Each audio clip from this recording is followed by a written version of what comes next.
이건 거울 중에 거울입니다. 여러분들이 올바른 마음가짐으로 산상수훈 말씀을 들으면 매 시간이 새로워지는 시간이 될 것입니다.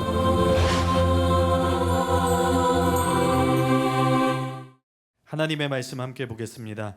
오늘 우리에게 주신 하나님의 말씀은 마태복음 5장 43절에서 48절까지의 말씀입니다.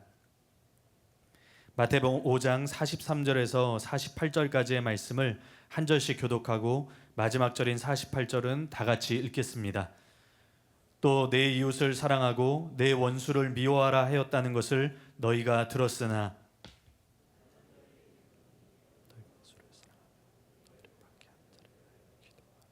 이같이 한즉 하늘에 계신 너희 아버지의 아들이 되리니 이는 하나님이 그 해를 악인과 선인에게 비추시며 비를 의로운 자와 불의한 자에게 내려주심이라.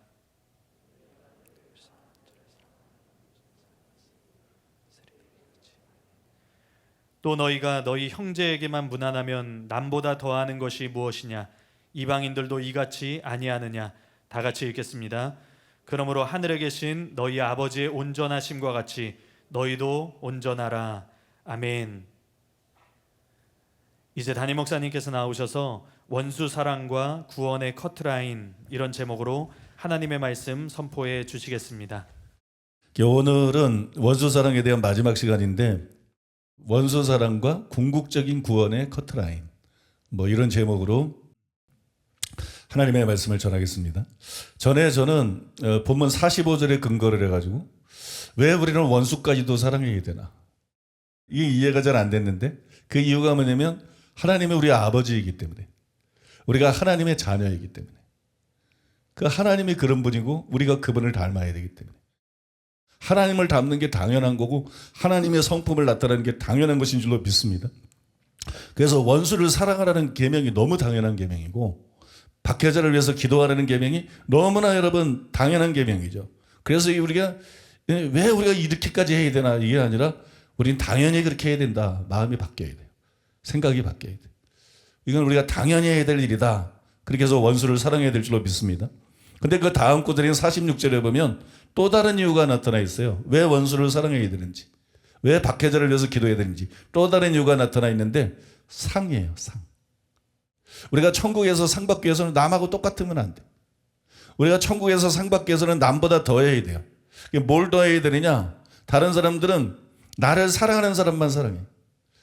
내 형제에게만 무난해. 근데 우리는 원수도 사랑해야 돼. 그게 우리가 더해야 될 거야. 원수도 사랑해야 되고 핍박자도 위해서 기도해야 돼. 이게 우리가 더해야 되는 겁니다. 남들은 안 하는데 더해야 되는 거. 믿습니까? 이게 또한 불가능한 게 아니고 가능한 일이에요. 그래서 우리는 원수도 사랑하고 핍박자도 위해서 기도해야 될 줄로 믿습니다. 그래서 여러분, 그런 사람이 상을 받는 거거든요. 천국에 가서. 그래서 우리는 반드시 그렇게 해야 될 줄로 믿습니다. 근데 여기서 정리해야 될 것이 있어요. 정리해야 될 것인데, 예수님이 20절에서 이렇게 말씀했죠. 내가 너에게 이르노니 너희 의가 서기관과 바리새인보다 더 낫지 못하면 결코 천국에 들어가지 못하리라. 이게 참 충격적인 말씀이죠. 그 위에서 21절이나 48절에서 그러면 서기관과 바리새인보다 나은 의가 뭐냐, 그거를 예수님께서 구체적으로 6가지 사례를 통해서 설명해 주셨어요. 원수를 사랑하고 핍박자를 위해 기도해라. 이것도 그 사례 중에 하나죠. 마지막 사례입니다. 그러므로 우리가 전혀 원수를 사랑하지 않거나 전혀 핍박자를 위해서 기도하지 않으면 천국에 못 들어갑니다. 이게 서기관과 바리새인보다 나은 의하고 관계가 있기 때문에. 그래서 권영경 교수님은 그리하면 너희가 하늘에 계신 너희 아버지의 아들이 되리니, 이 말씀에 대해서 뭐라냐면은, 제자들이 그 삶에서 하나님의 무조건적인 사랑을 반영하지 못한다면 하나님의 아들 될 자격이 없는 사람들이라는 경고를 포함한다. 그렇게 썼어요. 그러니까 이것이 궁극적인 구원의 조건 중에 하나라는 것은 틀림이 없다는 겁니다. 그래서 우리는 원수 사랑에 대해서 진지하게 받아들여야 되고, 박해자를 위해서 기도하라는 그런 말씀에 대해서도 아주 심각하게 받아들여야 됩니다. 한편 양용희 교수님은 동해복수법, 5번째 반제죠. 동해복수법을 설명하면서 이제 그들에게 요구되는 더 나은 의는 결혼 관계에서의 영속적인 일체성과 절대적인 진실성, 그리고 어떠한 상황 하에서도 무저항적인 태도일 뿐 그보다 못한 그 어떤 것도 아니다. 곧 완전하신 하늘 아버지에 의해 통치되는 삶 그 자체인 것이다. 서기관과 바리새인보다 나은 의가 뭐냐? 그 쭉 설명하면서 결국 뭐라 그러냐면 완전하신 하나님에 의해서 통치받는 삶 그 자체다. 그러면 결국 완전이라는 얘기 아닙니까? 또 여러분 다른 책에 보니까 이번에는 6번째 반제를 설명하면서 원수 사랑을 하는 그 계명을 설명하면서 앞에 다른 반제들이 단순히 행동이 아니라 마음과 생각까지 다루고 있잖아요. 그죠? 살인 안 하면 되는 게 아니고 간음 안 하면 되는 게 아니고 이 생각과 마음까지 거기서 다루고 있다는 것을 주목을 하면서 그래서 진심으로 원수를 사랑하고 간절한 마음으로 핍박자를 위해서 기도해야 된다. 그런 사람만 서기관과 바리새인보다 나은 의를 가진 자고 그런 사람만 궁극적인 구원을 받는다. 그렇게까지 주장을 한 거예요. 제가 읽어드리면 율법을 성취하신 예수님은 그 사랑의 대상을 원수에게까지 확대하도록 요구하신다. 그런데 원수를 사랑하는 데 있어서도 마음의 내적 태도와 관심이 매우 중요하다. 그 사랑은 제자가 자신을 해치고자 하는 자에 대해서까지도 그의 최선의 삶을 진정으로 그리고 간절히 열망하는 자세, 그리고 그러한 열망으로 하나님께 간구하는 행동을 의미한다. 이처럼 중심으로부터 갈망하는 원수 사랑만이 예수님께서 요구하시는 사랑이다. 과연 인간이 어떻게 이 정도까지 사랑할 수 있는가? 그런데 예수님은 하나님의 아들인 제자라면 그렇게 할 수 있고 그렇게 해야 한다고 선언하신다. 원수에 대한 진정한 사랑은 하나님의 통치를 받는 모든 제자들의 특성인 내적인 의이다. 그리고 이러한 의는 자기 노력의 결과인 자기의가 아니며 하나님의 통치의 선물이다. 따라서 그 가운데서는 그 어떤 깨어진 관계도 허용되지 않으며 하늘아버지의 완전하신 같은 완전함이 기대될 뿐이다. 결국 원수 사랑을 설명하면서 이 원수 사랑을 통해서 요구되는 서기관과 바리새인보다 나은 의가 뭐라는 거예요? 하나님이 완전하신 것처럼 완전해야 된다는 거예요. 그 같은 책에 보면 또 이렇게 써 있어요. 마태복음 19장 16절 이하 21절에 따르면 부자 청년과 예수님과의 만남이 나오는 거죠. 제자가 되는 것은 완전해지는 것을 요구한다. 이미 앞에서 살펴본 같이 하늘나라에 들어가기 위한 조건, 곧 5장 20절의 더 큰 의는 다름 아니라 5장 48절에서 진술된 완전함 그 자체이다.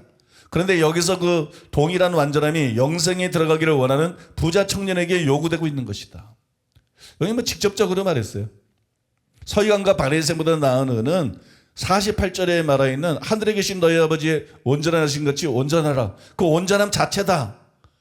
제가 굉장히 오래전에 아마 몇 년 전에 이 글을 읽었는데 양영희 교수님 책에서 이 글을 읽었는데 상당히 논리적이잖아요.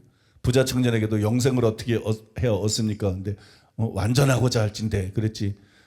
20절 서기관과 바리새인보다 나은 의가 없으면 천국 못 들어간다 그러면서 6가지를 설명하는데 그중에 결국 원수 사랑을 말하면서 완전하라 이렇게 말씀. 이게 논리적으로 흠이 없거든요. 논리적으로 보면 완벽해 보이거든. 그래서 이게 얼마나 충격이었는지 몰라요. 그게 굉장히 충격이었어요. 이거는 영혼의 사활을, 영원한 운명을 좌우할 수 있는 그런 문제라서 제가 이 문제를 가지고 아주 진지하게 연구했어요. 진짜 예수님이 말한 게 뭘까? 진짜 양정희 교수님 말할 때 논리적으로 문맥상으로는 흠이 없어 보이는데 그게 진짜가 맞나? 만약에 그게 진짜 그런 의미가 아니라면 이 말씀이 실제로 어떤 의미인가? 그걸 어떻게 성경으로 분명히 증명하고 드러낼 수 있나? 이 문제를 가지고 제가 깊이 씨름하고 연구를 했어요. 뭐 정말로 그렇다면, 정말로 그런 의미라면 수많은 영혼들이 낙담하지 않겠어요? 그죠? 문맥에 의하면 마지막 반제도 서기관과 바리새인보다 나은 의에 대한 예입니다. 근데 수준이 높아도 너무 높다는 거. 너희 원수를 사랑하며 너희를 박해하는 자를 위해 기도하라. 이게 무슨 뜻이냐? 간단히 말하면 그냥 성경에 나오는 거예요. 하늘에 계신 너희 아버지의 온전하신 같이 온전하라. 그 뜻인 거예요. 그러니까 이거는 뭐 수준이 하나님 수준이야. 그것도 온전이라 그랬어. 온전. 그러니까 뭐 이 이상 수준이 높을 수가 없어요. 너무 수준이 높은 거예요. 그러니까 자연스럽게 정말 그 수준에 도달하지 못한 사람은 천국에 못 들어간다는 말인가? 이런 의문이 생길 수밖에 없지 않나요? 우리가 이 말씀에 순종하기 위해서 의지적으로 원수를 사랑하기 위해서 용서하기 위해서 노력하고 뭐 그다음에 또 정말 그들을 위해서 막 기도를 하고 그래도 그들에 대한 마음에서 막 우러나오는 진실되고 간절한 사랑이 없으면 그러면 정말 천국 못 들어가나? 그럼 지옥에 간다는 건가? 그러면 이거는 너무 우리 의지하고도 너무 멀지 않나? 우리가 노력해도 많은 사람들은 그 수준에 도달하지 못할 텐데 결단해도 못할 텐데 정말 천국 가는 거는 이거는 뭐 너무 어렵고 너무 극소수만 천국 갈 수 있고 뭐 그런 생각이 들잖아요.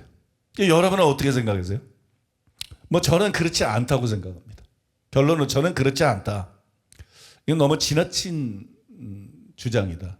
너무 이렇게 극단적인 해석이다. 그렇게 생각하는데 이게 그냥 근거 없이 하는 얘기가 아니라 제가 몇 가지 그 근거와 이유들을 발견했어요. 그래서 오늘은 그 근거와 이유들을 설명하려고 그러는데 상당히 흥미로운 시간이 될 것입니다. 첫째로 따라하겠습니다. 예수님은 본문에서 처음으로 상을 언급하셨다.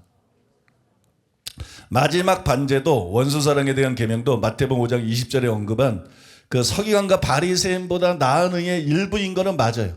그건 문맥에 의해서 명확한 겁니다. 그런데 6가지 반제들을 가만히 살펴보면 굉장히 흥미로운 사실을 발견할 수 있어요. 먼저 살인과 간음에 대한 설명에서는 지옥불에 대한 직접적인 경고가 나옵니다. 5장 22절 26절에 보면 미련한 놈이라는 자는 지옥불에 들어가게 되리라. 내가 한 푼이라도 남김이 없이 다 갚기 전에는 결코 거기서 나오지 못하리라. 그냥 살인만 안 하면 천국 가는 게 아니라 예수 믿고 예수님이 설명해 준 대로 살인하지 말라는 계명을 지키지 않으면 그 사람은 지옥에 간다는 거예요. 그 사람은 지옥에 가고 지옥에서 영원히 나올 수 없다는 거예요. 이게 무시무시한 경고죠.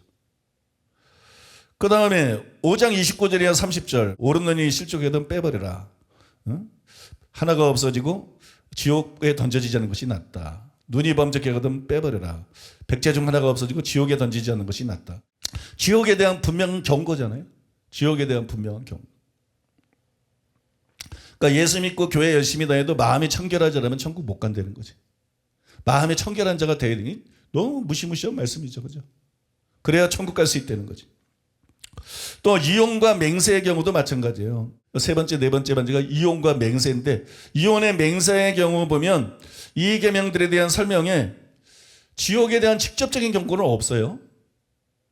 그런데 다른 성경 구절들을 보면 이 구절들의 이것에 적용될 수 있는 지옥에 대한 경고들이 있어요. 음행 이외의 이혼도 간음이잖아요. 그죠? 음행 이외의 이유로 이혼하는 것도 결국 정욕 때문이고 그걸 예수님께서 간음이라고 깨뜨려 보셨어요. 그 다음에 맹세에 대한 교훈은 정직에 대한 겁니다.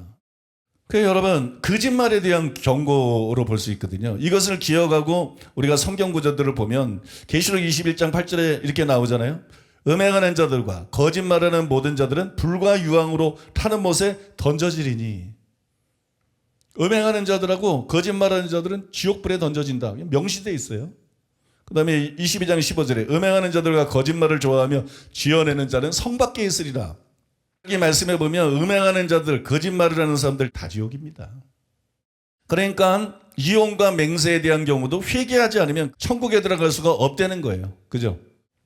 근데 중요한 거는요. 동해복수법하고 원수도 사랑하라는 이 계명에 관한 설명에는 지옥에 대한 직접적인 경고가 없어요. 뿐만 아니라 성경에 쓰여 있는 간접적인 정확한 경고도 없습니다. 이게 중요한 거예요. 왜 이런 경고가 없느냐? 이거는 천국 가고 지옥 가고를 그냥 좌우하는 근본적으로 그런 문제가 아니라는 거예요. 이뿐만이 아니라 우리가 지금까지 산상수훈을 계속 했는데 산상수훈이 뭐냐? 교훈이 아니에요. 교훈이 아니에요. 어떤 사람이 구원을 받나?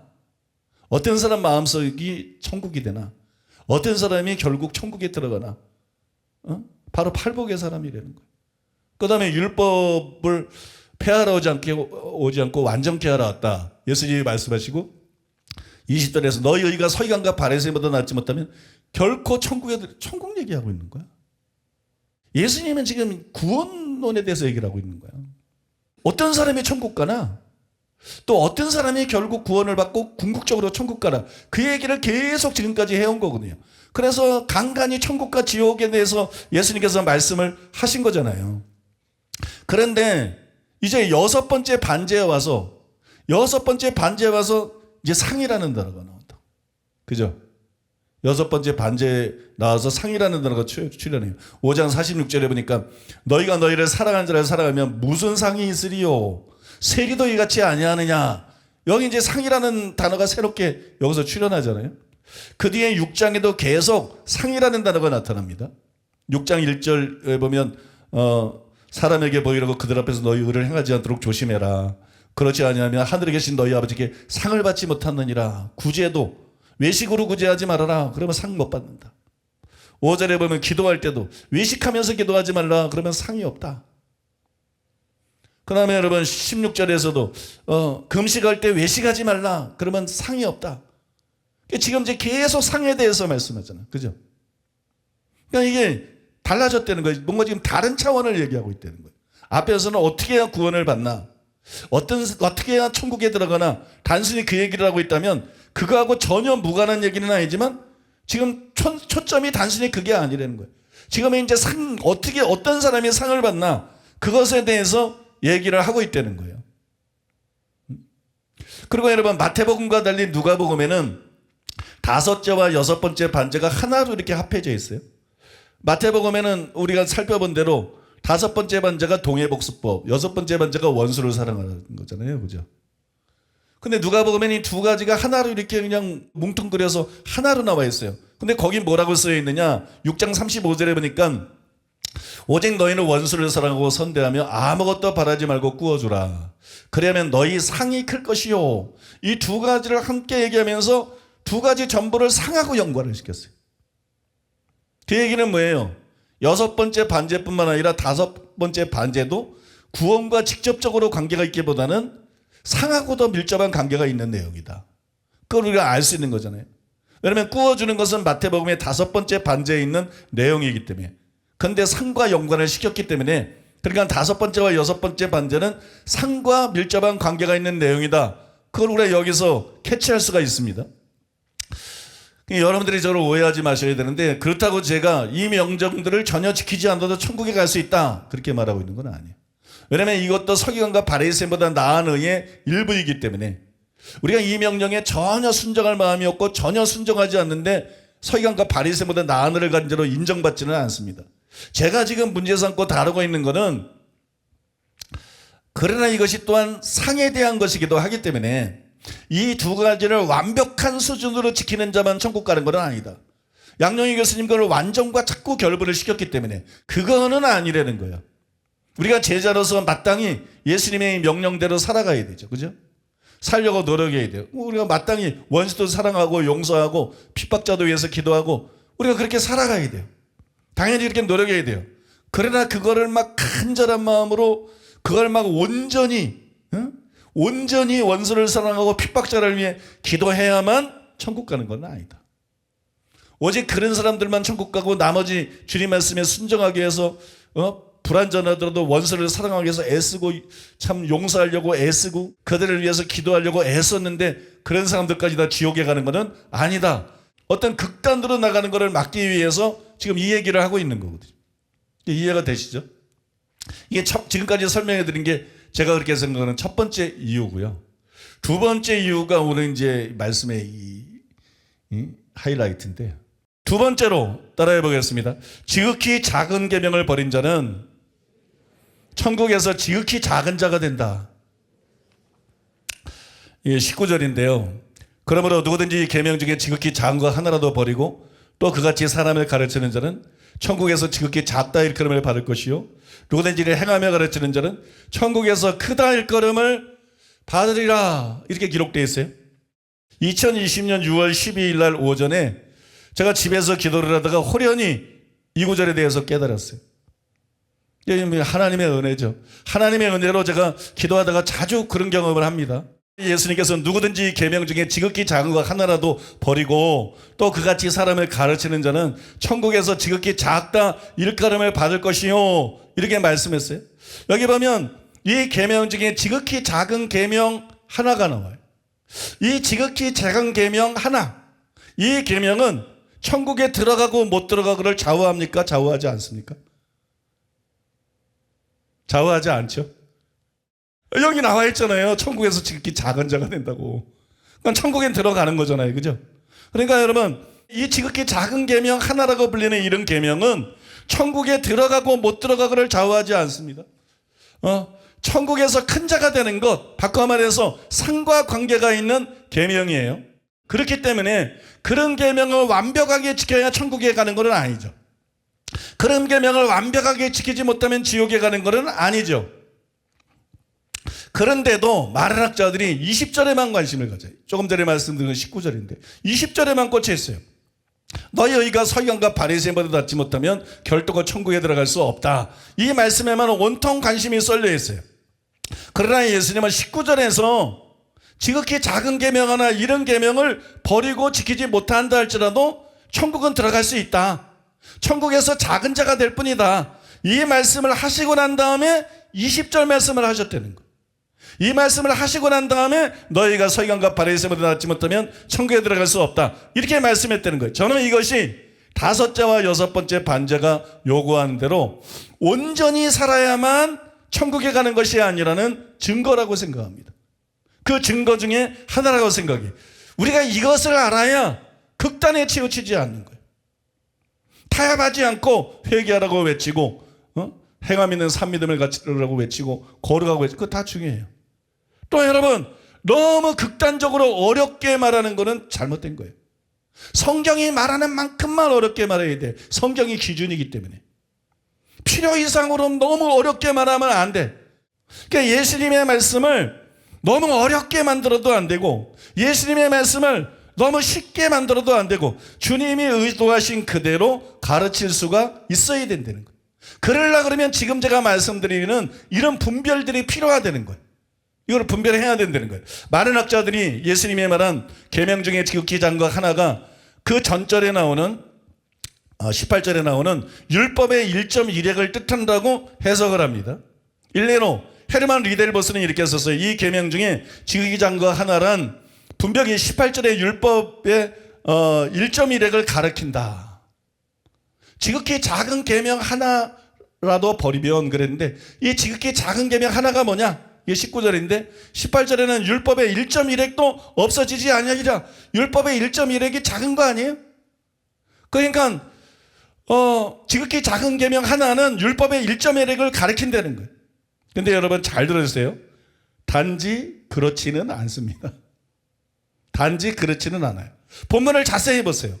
18절에 뭐라고 되어 있어요? 진실로 너희에게 이르노니 천지가 없어지기 전에는 율법의 1.1핵도 결코 없어지지 아니하고 다 이루리라 그랬어요. 이곳에는 율법이 나와요. 율법의 1.1핵도 없어지지 않는다고 나와 있어요. 여기 나오는 율법은 뭐죠? 모세의 율법입니다. 분명히 모세의 율법. 즉 예수님이 완전케 하기 전의 율법이에요. 그 율법을 예수님이 말씀하고 있는 거예요. 또 19절에서 뭐라냐? 이 계명 중에 지극히 작은 것 하나. 그래서 이라는 게 뭘 말하는 거예요? 앞에서 말하는 모세의 율법을 받고 있는 거예요. 그러니까 19절에서 말하는 것도 모세의 율법이죠. 그러니까 18절에서 말한 그 율법의 1.1핵이 사실은 이 계명 중에 지극히 작은 거 하나하고 이렇게 연결이 되는 거죠. 그죠? 근데 여러분, 요런 면만 있다는 게 아니에요. 19절을 더 자세히 보라는 거예요.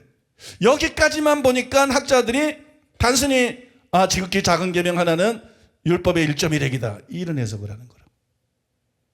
19절을 더 자세히 보면 이렇게 기록되어 있죠. 그러므로 누구든지 이 계명 중에 지극히 작은 것 하나라도 버리고 또 그같이 사람을 가르치는 자는 천국에서 지극히 작다 할 걸음을 받을 것이요 누구든지 이를 행하며 가르치는 자는 천국에서 크다 할 걸음을 받으리라. 이게 이 계명을 지금 가르쳐요. 누구에게? 신약의 성도들에게, 예수님 제자들에게 가르쳐요. 근데 신약의 성도들에게, 예수님 제자들에게 구약의 율법을 그대로 가르치느냐? 그거 아닙니다. 예수님이 완성하시고 예수님께서 그 완전한 의미를 드러낸 그거를 가르치는 거예요. 그리스도의 율법의 계명들을 얘기하고 있는 거죠. 즉 21절이나 48절에서 6가지 반제를 통해서 예수님께서 율법의 의미를 온전히 드러낸 것을 가리킨다는 것이에요. 이런 이해의 기초 위에서 더 나아가 보면은요, 예수님이 말한 이 계명 중에 지극히 작은 것 하나는 구체적으로 무엇이냐? 즉 그것을 지키지 못해도 지옥이 아니라 적어도 천국에는 갈 수 있는 그런 계명은 과연 어떤 것이냐? 그리고 궁금하잖아요. 저는 지극히 작은이라고 했기 때문에 실제로 지극히 작은 계명이다. 더구나 지극히 작은 거 하나 그랬잖아요. 하나라고 했으니까 어떤 한 계명을 뜻한다고 생각을 했어요. 그러나 여러분, 원어를 봐도 원어가 이 하나가 실제로 단수예요. 그러니까 실제로 어떤 한 계명을 뜻하는 거죠, 그죠? 근데 여러분 잘 들으세요. 원어를 봐도 하나고 한국을 번역봐도 하나고, 야 하나잖아요. 하나인데 하나가 아니야. 즉 특정한 어느 한 계명을 뜻하는 게 아니라는 거예요. 예수님이 이 계명 중에 지극히 작은 것 하나 그랬잖아요, 그죠? 이 하나가 하나인데 어떤 특정 하나의 계명을 뜻하는 게 아니라는 것이에요. 율법의 전체 계명들 중에서 지극히 작은 계명들이 있어. 그게 하나가 있는 게 아니야. 율법의 전체 계명들 중에서 큰 계명이 있고 율법에 여러 계명들이 있는데 그 중에서 지극히 작은 계명이 하나가 있는 게 아니야. 예수님은 하나를 말씀했지만 그 중에 하나를 얘기한 거지 그런 계명이 하나라고 얘기한 게 아니야. 그 중에 하나라도 버리고 가르치면 이 얘기를 예수님이 하고 있는 거지 그렇게 작은 계명이 하나가 있다는 얘기가 아니에요. 율법에 그런 지극히 작은 계명들이 여러 개가 있어요. 이해가 되십니까? 근데 그 중에 하나, 그러니까 어떤 계명 하나를 가르치는 게 아니라는 거예요. 그 작은 계명들이 있는데 그 중에 하나를 뜻한다는 것이에요. 그리고 그 하나는 설교자에 따라서 다를 수 있겠죠. 어떤 사람은 율법의 계명 중에 지극히 작은 계명들 중에 뭐 요거를 버리고 가르친다든지 어떤 사람은 저거를 버리고 가르친다든지 그건 설교자에 따라 다를 수가 있는 거예요. 다를 수가 있는 거예요. 그런데 WBC 주석에서 도널드 해그너는 예수님의 이 말씀이 무슨 뜻이냐? 지극히 작은 계명 하나가 뭐냐? 여기서 예수님이 말씀한 것은 6가지 반제에 나오는 계명들 전체를 뜻한다. 그렇게 해석을 했어요. 6가지 반제에 나오는 계명들 전체를 뜻한다. 그 다음에 그것들을 가르치기는 하지만 옳게 예수님처럼 옳게 해석하거나 충분히 잘 설명하지 못한 거 그런 사람들을 가르친다. 그럼 그런 사람들은 천국에 가기는 가지만 지극히 작은 자가 된다. 그렇게 주장을 했어요. 그의 글을 제가 직접 읽어드릴게요. 이전에서는 이 계명 중에 지극히 작은 것 하나라는 문구의 해석이 가장 큰 문제로 등장한다. 대부분의 학자들은 이 문구가 예를 들어 21절이나 48절에서와 같은 예수님의 가르침을 가르친다는데 의견의 일치를 보이고 있다. 결국 이 계명 중에 지극히 작은 것 하나라는 문구는 21절 이하의 기사에 제시되어 있듯이 예수님에 의해 해석된 율법의 최종적이고 완전한 의미를 가리킨다. WBC 주석에 의하면 예수님이 말한 이 계명 중에 지극히 작은 것 하나는 6가지의 반제에 나오는 율법의 의미를 온전히 드러낸 그 예수님의 율법에 대한 해석, 즉 그리스도의 율법의 계명들 전체를 가리킨다는 거죠. 그러면서 이런 말을 했어요. 지극히 작은 자라는 말을 아마도 생전에 율법을 준수하기나 하였으되 예수께서 해석해 주신 차원까지는 도달하지 못했거나 아니면 다른 사람들에게 그러한 차원의 가르침을 펴지 못한 사람들을 가르칠 것이다. 그러니까 지극히 작은 계명 중에 하나라도 버리고 가르치는 그 사람이 천국에서 지극히 작은 자가 된다 그랬죠. 그 지극히 작은 자가 된다는 게 이런 의미라는 거예요. 굉장히 뭔가 설득력이 있지 않아요? 굉장히 매력 있고 제가 이것 때문에 굉장히 헷갈렸어요. 야, 이게 진짜 그럴싸하다. 굉장히 헷갈렸어요. 그러나 이것은 정확한 해석이 아니에요. 요거는 반은 맞고 반은 틀리는 해석이에요. 왜 그러냐 그러면 지금 말씀드린 게 키예요. 자, 아까도 말씀드렸잖아요. 학자들이 자꾸 이 계명 중에 지극히 작은 것 하나라는 문구는 이렇게 묶어서 자꾸 본다니까. 그럼 거기서 오류가 발생하는 거예요. 이 계명 중에 지극히 작은 거 하나. 이거는 하나가 아니에요. 이 안에 둘이 들어있어요. 둘. 이 계명 중에 지극히 작은 거 하나. 여기 안에 둘이 들어있다고. 그 둘이 뭐예요? 이 계명. 그 다음에 지극히 작은 거 하나. 그러니까 이 계명은 뭐예요? 이 계명은 6가지 반제는 물론 그리스도의 율법의 계명 전체를 가리키는 거예요. 모세의 율법의 계명들에 해석한 6가지 반제를 벌여서 그리스도의 계명의 전체, 이게 이 계명이야. 믿습니까? 그러니까 모든 계명을 가리키는 거예요. 이 계명 중에 지극히 작은 거 하나, 그러니까 이 계명 안에 지극히 작은 거 하나가 들어가는 거잖아요. 포함되는 거잖아요. 그러니까 여러분, 이게 이 계명이고요. 지극히 작은 거 하나는 계명 전체가 아니라 실제로 그 중에 작은 계명을 뜻하는 거예요. 그래서 WBC가 틀린 거예요. 학자들의 해석이 틀렸다는 거예요. 이 계명 중에 지극히 작은 거 하나가 6가지 반제를 통해서 예수님이 율법을 온전히 설명한 그 전체를 가리킨다. 그거 아니라는 거지. 그거는 이 계명이 그 전체를 가리키는 거지. 그거는 이 계명이라는 표현이 전체를 가리키는 것이고, 그 중에 작은 거 하나, 그러니까는 그거를 버리고 가르치지 않아도 천국에서 작은 자가 되지만 지옥에 가지는 하지 않고 천국 가는 그 계명은 6가지 반제가 아니지.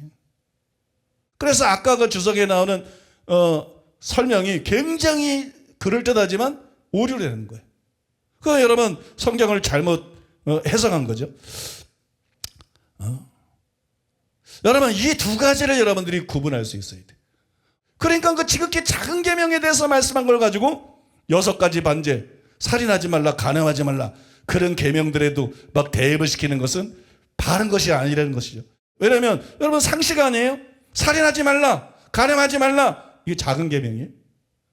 살인하지 말라는 게 작은 계명이에요? 간음하지 말라는 게 작은 계명이에요? 이게 작은 계명이 아니에요. 율법에 수많은 계명이 있는데 그 중에 10가지 중요한 걸 뽑은 거예요. 거기에 나오는 계명이에요. 그러니까 이거는 지극히 작은 계명이 아니라는 거예요. 지옥에 대한 경고도 그걸 뒷받침해 주는 거예요. 살인하지 말라, 간음하지 말라, 예수님이 설명한 대로 이 계명을 지키지 않으면 지옥에 가거든. 지옥에 던져지거든. 이게 그걸 뒷받침해 주는 거예요. 왜냐하면 계명이 크면 그것에 비례해서 형벌도 큰 거잖아요. 그래서 여러분 지옥에 던져진다는 이런 말씀이 있는 것이죠. 그러므로 살인과 간음을 금하는 계명은 결코 예수님이 말씀한 지극히 작은 계명이 아니라는 거예요. 지극히 작은 계명이 6가지 반제에 나오는 모든 계명을 뜻한다는 대부분의 주석들의 설명은 잘못됐다는 것이. 무엇보다도 예수님이 친히 경고하셨잖아요. 이 계명들, 그러니까 살인하지 말라, 간음하지 말라, 이 계명들을 지키지 않으면 천국에서 지극히 작은 자가 되는 것이 아니라 지옥에 들어가게 되리라. 지옥불에 들어가게 되리라. 믿습니까? 예수님이 분명히 경고하셨잖아요. 그러므로 지극히 작은 계명은 살인과 간음을 금하는 계명들을, 그런 계명들을 뜻하는 것이 아닙니다. 그러면 이제 궁금해졌죠? 그러면 예수님의 말씀한 이 계명 중에 지극히 작은 계명 하나는 구체적으로 어떤 계명일까요? 그 계명은 구체적으로 어떤 것일까요? 잘 들어보세요. 모든 계명은 성화와 관계가 있습니다. 그죠? 내가 거룩하니 너희도 거룩할지어다. 그죠? 하늘에 계신 너희 아버지 온전하신 같이 너희도 온전하라. 그게 계명을 주면서 요구하신 거예요. 모든 계명은 하나님을 닮아가는 성화와 관계가 있어요. 그 다음에 거룩해야 천국에 들어갈 수 있습니다. 히브리서 12장 14절 모든 사람으로 화평함과 거룩함을 쫓으라. 이것이 없이는 아무도 주를 보지 못하리라. 그죠? 그 다음에 7계명에 대한 것도 여자를 보고 음욕을 품은 자마다 마음에 간음했고 이런 사람들은 천국에 못 들어간다. 그죠? 이게 다 거룩에 대한 얘기 아닙니까? 그러니까 여러분 모든 계명은 성화와 관계가 있고 또 거룩해야만 천국에 갈 수 있어요. 그럼에도 불구하고 계명에는 여러 가지가 있고 6계명이나 7계명처럼 준수 여부에 따라서 천국과 지옥이 갈라지는 계명들만 있는 것이 아니라 그렇지 않은 계명들도 있다는 거예요. 그걸 지키냐 지키지 않느냐에 따라서 천국과 지옥이 갈라지는 계명뿐만 아니라 그렇지 않은 계명들도 있는데 어떤 계명들은 단지 고차원의 도덕적인 교훈이라는 거예요.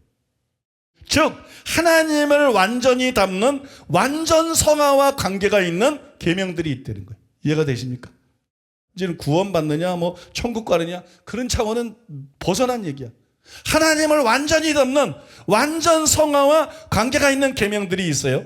그리고 그것들은 당연히 구원과 관계가 있는 게 아니라 상과 관계가 있다는 거예요. 이해가 되십니까 여러분?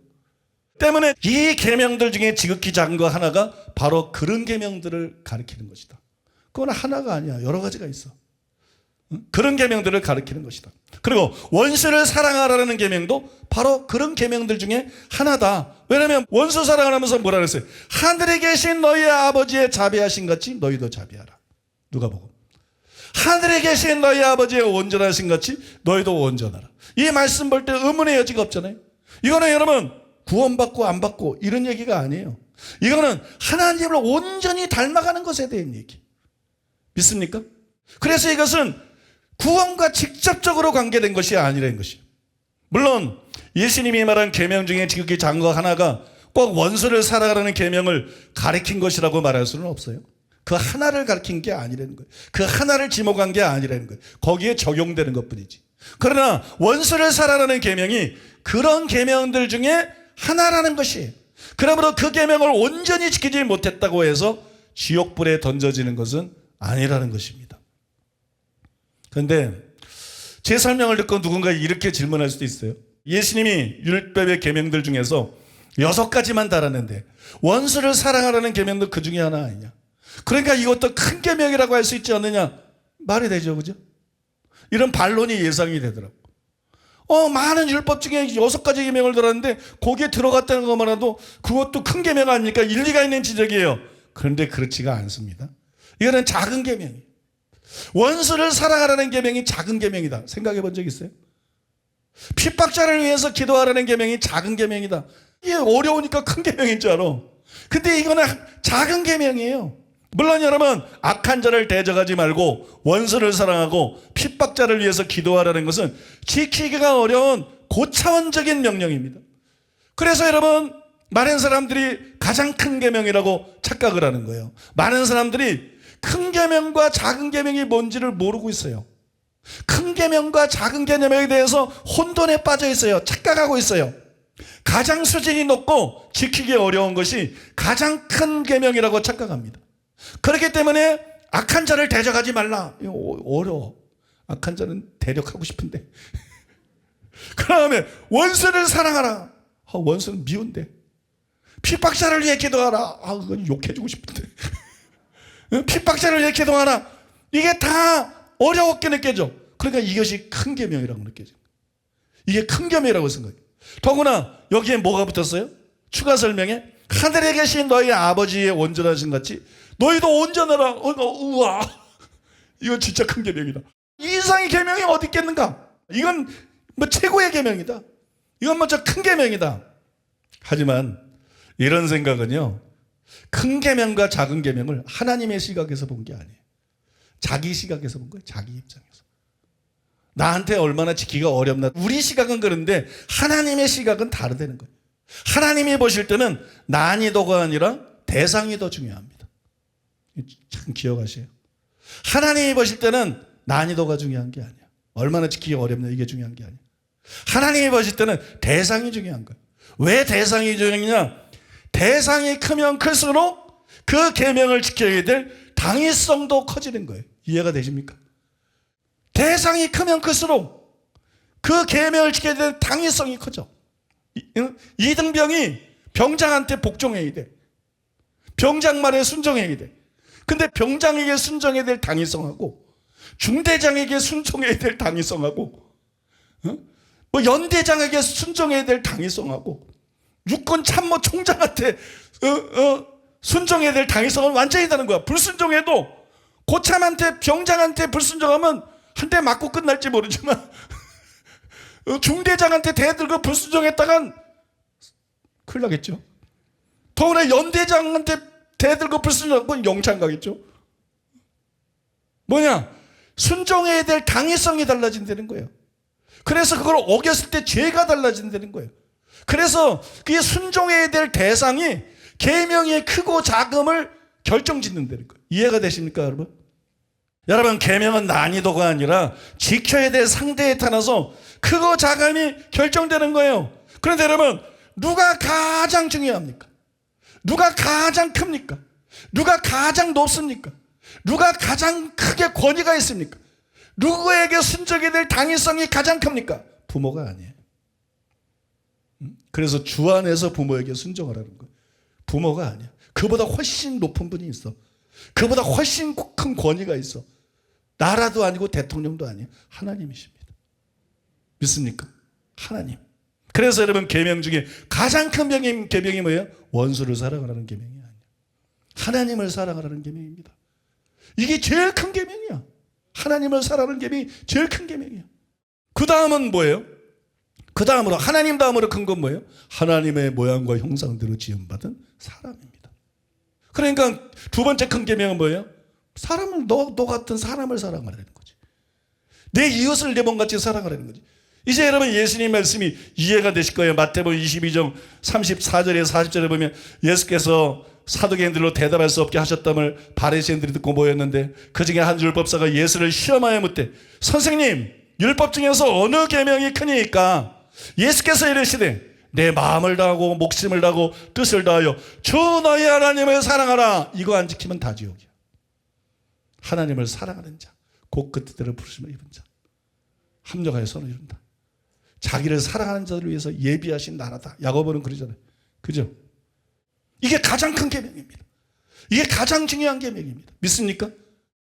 이것이 크고 첫째 드린 계명이요. 둘째는 그와 같으니 네 이웃을 네 자신같이 사랑하셨으니 이 두 계명이 온 율법과 선지자의 강령이니라.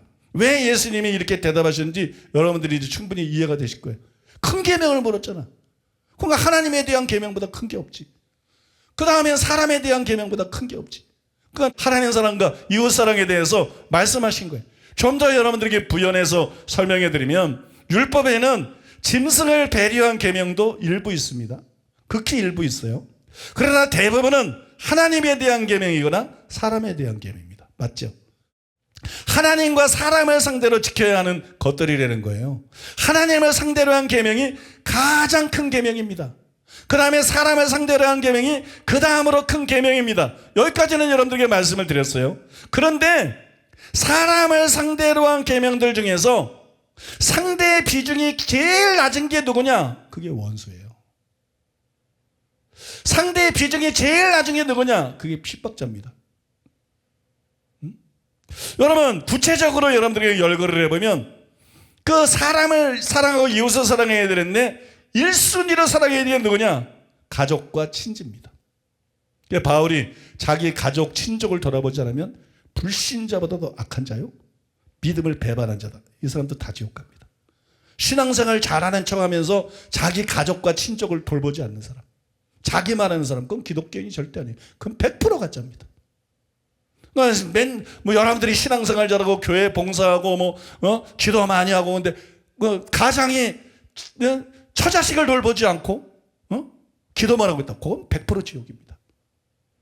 여러분 기독교는 그런 광신적인 종교가 아니에요. 믿습니까? 우리가 제일 먼저 하나님 사랑하고 제일 먼저 돌봐야 되는 게 누구냐? 그게 여러분 가족과 친지예요. 그 다음에 두 번째가 누구냐? 믿음의 가정들에게 먼저 할지니라. 갈라디아서 나오잖아요. 같은 신자들이야. 영적인 가족이야. 육적인 가족 다음에 예수 한 피바다 한 몸 이룬 한 하늘 아버지를 모시고 있는 영적인 가족이에요. 여러분 믿습니까? 그러니까 여러분 기독교인들이 재산을 사회에 환원한다. 그걸 숟가락으로 뒤통수 한 대 때려줘야 돼. 그건 자기의야, 자기의. 사람에게 옳게 해버리는 자기의의 병에 걸린 거야, 그거는. 응? 여러분, 그렇게 하는 거 아니에요. 먼저 가족들 보고, 그 다음에 돌봐야 되는 게 누구예요? 성도들입니다, 여러분. 성경에 보세요. 헌금 가지고 뭐 했나? 가난한 성도들 도왔잖아요. 그죠? 열심히 가난한 성도들 도왔잖아요. 그 다음에 3순위가 누굽니까? 오늘 말씀에도 나오죠. 우리를 사랑하는 사람들. 우리에게 무난하는 사람. 이거는 신불신을 막론하고 내 가족도 있고 내 친구도 있고 내 이웃도 있고 이해되십니까? 이게 3순위야. 3순위. 그 다음에 4순위는 뭐예요? 4순위는 악한 자를 대적하지 말라. 악한 자야. 이게 4순위야. 마지막 5순위가 누구냐? 그게 원수고 핍박자예요. 이 순위에 따라서 점점 계명이 작아지는 거야. 당위성이 점점 작아지는 거야. 이해가 되세요? 당위성이 점점 작아지는 거야. 제일 마지막이 원수와 핍박자예요. 그래서 여러분 이웃 사랑하는 계명 중에서 제일 작은 계명이 누구냐? 그게 원수를 사랑하는 계명입니다. 제일 비중이 낮고 제일 작은 거예요. 나머지 다 하고 이제 할 일 없으니까 원수 사랑하라는 거야. 이제 다 했으니까 이제 그냥 하나님 철저하게 잘못하는 거야. 이게 여러분 원수 사랑이 제일 비중이 낮고 핍박자를 얘기하는 게 제일 비중이 낮은 거예요. 믿습니까? 자식부터 위해 기도하고 부모부터 위해 기도하고 가족부터 위해 기도하고 친척부터 위해 기도하고 같은 성도부터 위해 기도하고 이웃 친구들을 위해 기도하고 직장 동료 위해 기도하고 믿습니까? 그거 제일 나중에 하는 거예요. 여러분 생각하고 많이 다르죠? 여러분 원수를 사랑해라, 핍박자를 위해 기도해라, 이런 가장 큰 계명이 아니고 가장 작은 계명이에요. 그래서 지극히 작은 계명 중에 하나, 바로 거기에 딱 맞는 계명이에요. 바로 거기에 들어가는 계명이 되는 거예요. 이거는 십계명에도 나타나 있는 거예요. 십계명의 가장 큰 계명들은 대신계명, 즉 하나님께 대한 계명들입니다. 그 다음에 큰 계명들은 대인계명, 즉 이웃에 대한 계명들입니다. 그 안에 예수님이 말씀한 살인과 간음이 들어있죠. 이혼도 간음에 포함이 되니까. 또 그 다음에 맹세에 대한 것이 있어요. 마지막 9번째 계명, 거짓 맹세하지 말라. 내 이웃에게 거짓 증거하지 말라. 그죠? 이 맹세, 진실한 거와 관계된 계명이 거기다 포함되어 있어요. 근데 그 안에 동해복수법이 없잖아요. 십계명 안에 동해복수법이 없어요. 십계명 안에 원수를 사랑하라는 말도 없어요. 핍박자를 위해 기도하라는 말도 없어요. 왜냐하면 그거는 여기에 들어갈 만큼 큰 계명이 아니라는 거예요. 그거는 예수님이 말한 것처럼 첫째 계명과 둘째 계명을 자세히 나열해 놓은 것이 십계명이에요, 여러분. 여기에 들어갈 만큼 그렇게 비중이 있고 여기에 들어갈 만큼 그렇게 큰 계명이 아니라는 거예요. 그거는 지극히 작은 계명들이고 그거는 여러분 가장 작은 계명들이라는 것을 십계명 자체가 우리에게 보여주는 거예요. 그래서 저는 두 계명이 동해복수법과 원수사랑에 대한 이 두 계명이 지극히 작은 것 하나에 해당되는 계명이라고 생각하는 거예요. 또한 그렇기 때문에 그 계명들을 온전히 지켜야 천국에 가는 것은 아니라고 생각하는 것입니다. 여러분들 동의하시죠? 끝으로 이 말씀을 드리겠습니다. 현대인들은 동물 보호에 열심히 해요. 반려견들을 매우 사랑합니다. 요즘 반려견들의 위상이 보통이 아닙니다. 그러나 반려견을 비롯해서 동물 사랑은 그 순위가 제일 끝이 되는 걸 알아야 돼요. 동물을 학대하면 안 돼요. 사랑해야 돼요. 그러나 반려견을 위시해서 동물 사랑은 그 순위가 제일 마지막입니다. 왜냐하면 아무리 원수라도 사람이 훨씬 더 중요합니다. 반려견보다 원수가 더 중요합니다. 반려견보다 핍박자가 더 중요합니다. 왜냐하면 사람이기 때문에. 하나님의 모양과 형상대로 지음받았기 때문에. 그러니까 여러분 반려견이나 동물을 사랑하면서 사람은 멀리한다. 이거는 잘못된 것입니다. 이런 마음의 병이 든 거예요. 반려견을 사랑하면서 사람은 멀리하고 반려견을 사랑하면서 이웃은 사랑하지 않는다.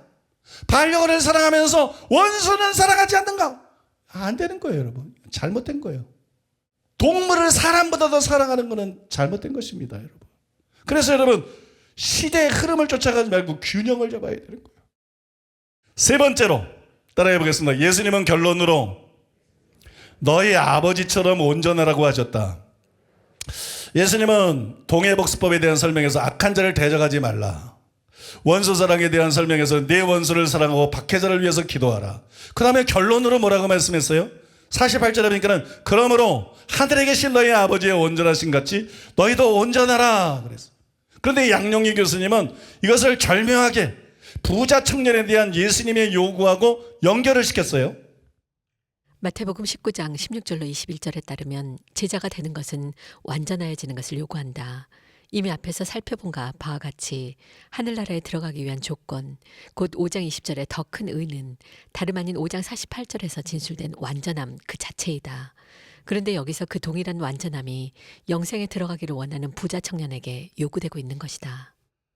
전에도 말씀을 드렸지만 이게 제게 충격이었어요. 큰 충격이었고 또 신선하고 인상적이었는데 이게 균형을 잘 잡으면 이런 연결이 전혀 불가능하기만 한 건 아니에요.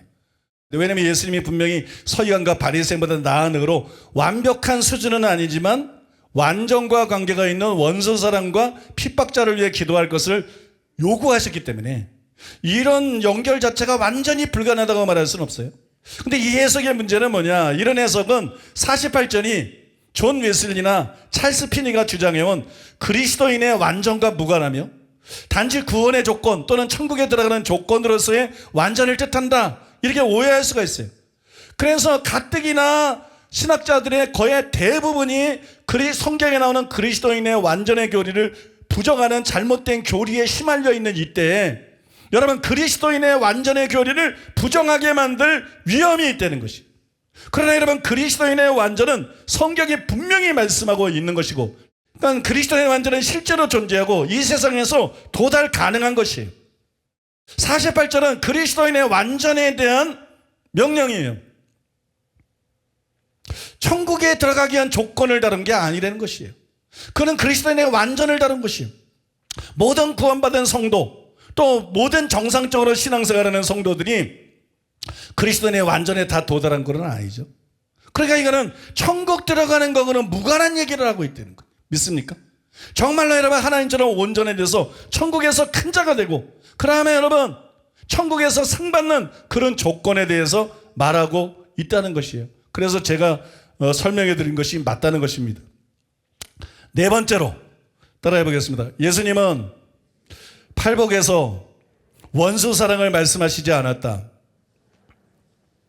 여러분도 아시는 바와 같이 팔복은 구원받은 자를 묘사한 거죠. 그 첫 번째 복도 천국이 저희 것이며 마지막의 복도 천국이 저희 것이며, 어떤 사람 마음속에 천국이 임하고 어떤 사람이 죽어서 천국 가는지를 보여주는 게 팔복이에요. 그 팔복은 그리스도인의 초상화입니다. 팔복은 진정한 그리스도인은 참으로 회개한 사람, 참으로 믿고 거듭난 사람은 어떤 존재인지를 보여주고 있는 것이. 그러니까 팔복의 사람이 죽었어요. 예수 믿고 회개해서 팔복의 사람이 됐는데 팔복의 사람이 지금 죽었어요. 이 사람 천국 갈까요? 지옥 갈까요? 당연히 천국 가죠. 그런데 팔복이 뭐로 끝나요? 원수에게 핍박을 받는 거로 끝난단 말이에요.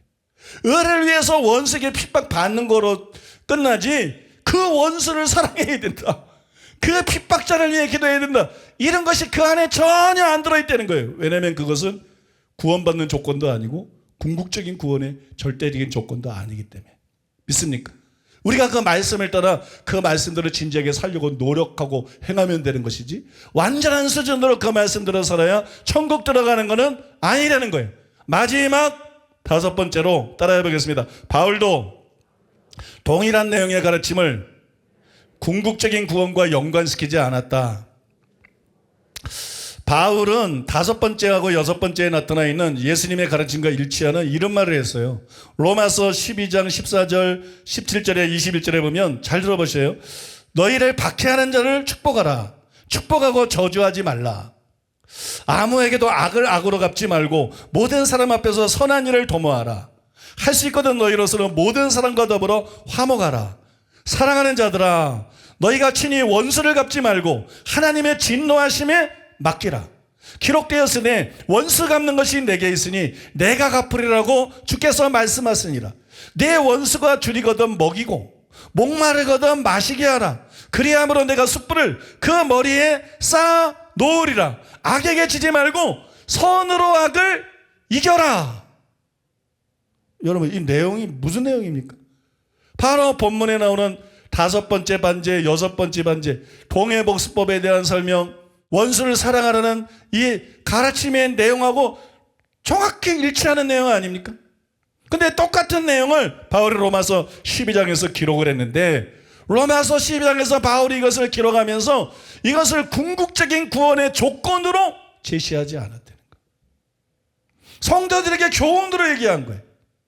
우리는 이런 사람이 되어야 된다, 이렇게 살아야 된다, 성도들에게 목표로 교훈으로 얘기한 것이지, 이런 사람 아니면 천국 못 들어간다, 이런 사람만 천국에 들어간다. 여러분, 로마서 12장 그 문맥 전후 전체를 봐도 그런 의미가 전혀 없어요. 그러니까 이거는 절대적인 구원의 조건이 아니라는 거예요. 천국에 들어가는 조건이 아니라는 거예요. 이거는 천국에서 큰 자가 되는 조건이라는 거예요. 믿습니까? 이거를 온전히 지키는 것은 천국에서 큰 자가 되는 조건이고, 이것을 온전히 지키는 것은 천국에서 상 받는 자가 되는 조건이라는 거예요. 여러분, 사랑하는 게 왜 다니니까? 지옥 갈까 봐. 지옥 가기 무서워서. 사랑하는 게 왜 다녀요? 반드시 천국 가기 위해서 정신 번쩍 차려지고 자꾸 회개하게 만들고 자꾸 순종하게 만들고 자꾸 거룩을 추구하게 만들고 자꾸 주님 사랑하게 만들고 자꾸 기도하게 만들고, 그죠? 자꾸 자기를, 그래서 좁은 길을 걸어가다가 저 천국 들어가기 위해서. 근데 여러분들이 천국에 갈 뿐만 아니라 천국에서 큰 자가 되어야 될 줄로 믿습니다. 여러분들이 천국에 갈 뿐만 아니라 천국에서 상 받는 자들이 되어야 돼요. 그러기 위해서 우리가 반드시 해야 될 일 중에 하나가 뭐냐? 원수를 사랑하는 것, 핍박자를 위해서 기도하는 것, 중심으로 뜨겁게 원수를 사랑하는 것, 간절한 마음으로 핍박자를 위해 기도하는 것. 믿습니까? 하나님처럼 원수를 사랑하는 사람이 되는 것, 예수님처럼 핍박자를 위해서 기도하는 사람이 되는 것, 악한 자를 대적하지 않고 선대하고 선으로 악을 이기는 사람이 되는 것. 이런 사람이 될 때 진짜 천국에서 큰 자가 되는 거예요. 이런 사람이 될 때 진짜 천국에서 큰 자가 되고, 이런 삶을 우리가 살아갈 때, 이런 인격과 사랑의 소유자가 될 때 진짜 천국에서 큰 상을 받는 사람이 되는 것입니다. 여러분, 천국에 들어가는 것이 최고요. 그 다음에 최고는 천국에서 큰 자가 되는 것입니다. 그 다음에 최고는 천국에서 상 받는 자가 되는 것입니다. 그래서 여러분들이 천국에 반드시 들어가려면 회개해야 됩니다. 천국에 반드시 들어가려면 바른 믿음을 가져야 됩니다. 거듭나야 됩니다. 그래서 팔복의 사람이 되어야 됩니다. 여러분들이 탈락하지 않고 천국에 반드시 들어가려고 하면 예수께서 완전케 하신 율법을 지켜야 됩니다. 여러분, 산상수훈 말씀대로 살아야 됩니다. 서기관과 바리새인보다 나은 을을 가진 사람이 돼야 됩니다. 근데 여기서 멈추지 마시기 바랍니다. 여기서 멈추지 말고 악한 죄를 대적하지 말고 선대하고 선을 악으로 이기는 자가 되십시오. 본성을 거스리고 본능을 거스려서 원수를 뜨겁게 사랑하는 사람이 되십시오. 핍박자를 위해서 간절히 기도하는 사람이 되십시오. 그래서 천국에서 영원히 큰 자가 되고 천국에서 큰 상을 받는 여러분들 되시기를 예수님의 이름으로 축복합니다.